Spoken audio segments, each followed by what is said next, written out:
This is a brief video just to show you a little more about these AUSDOM M08 headphones, which in many respects I think are excellent.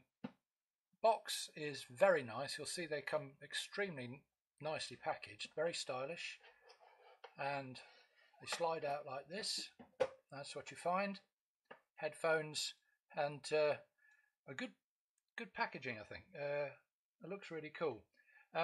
Before I get the headphones out, just to say I've already unpacked from this section here a jack-to-jack lead, good quality, decent strain relief, and gold-plated plugs, which is always a good sign because these are Bluetooth and wired, and you wire it via a jack-to-jack lead, and a standard micro USB lead for charging. Those you get with it. You also get a very decent user manual. I'm pleased to say this is a good one in very comprehensible English, tells you all you need to know, and again, a good sign that these things are good quality. These are the headphones. I'll move that out the way. And you can see, I think they're very stylish. A very nice headphone. They look great. The first thing I noticed is you can extend them, obviously. You put them on.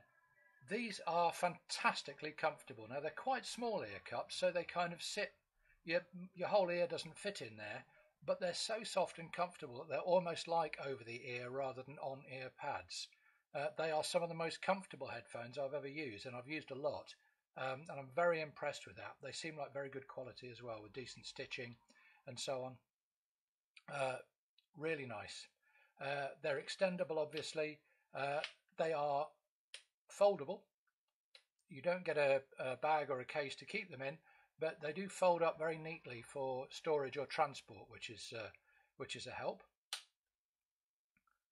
And then the controls are all here on the right ear cup.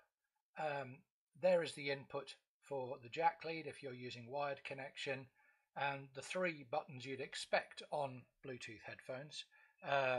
Plus and minus, those control the volume. They also, if you, for a different length of press, can skip forward and skip back tracks. This is the on-off button, and the three of them as well control phone calls in different ways. There's good instructions in the manual, so you can control it very nicely. There's a very discreet little LED there for the blue and the red LEDs that you'd expect to tell you when it's pairing, when it's in Bluetooth mode, and when it's on, and so on. And on this cup, there's the charging socket for the micro USB and the microphone. The microphone's fine, and it all works extremely well. I found pairing simple. There's no NFC, by the way, it's manual pairing only, but I found it good. The range is good.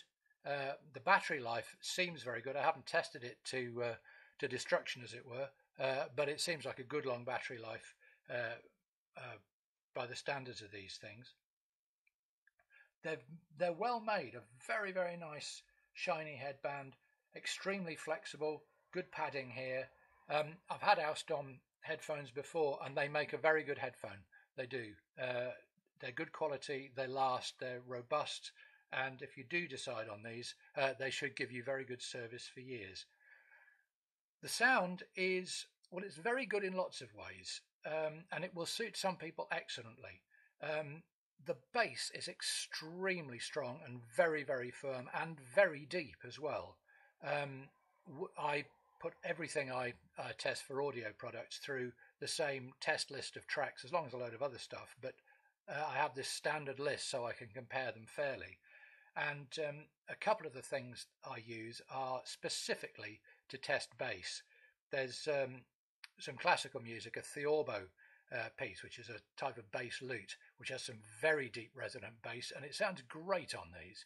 And another thing is London Grammar's Hey Now, which in the second half particularly has some very, very deep rolling continuous bass note. And again, that comes across really well. I think for rock and that kind of stuff, these will be great. And if you like a good bass kick, they'll be really good for you. If, like me, you have a very wide range of listening, which includes classical and stuff of that kind, They may not be quite so good because I found the bass a bit dominant and boomy in some places. I think the treble's perhaps slightly less crisp than it might be because of the way that they're tuned, so that individual instruments in an orchestra or a string quartet maybe aren't quite as distinct as I'd like. So it depends on your listening. For me, I'm slightly qualified about these, but if what you really want is a really strong bass and a good kick in your ears, then these will do you very well. They're very good headphones, they're very well made, and I can recommend them if that's the sound you want.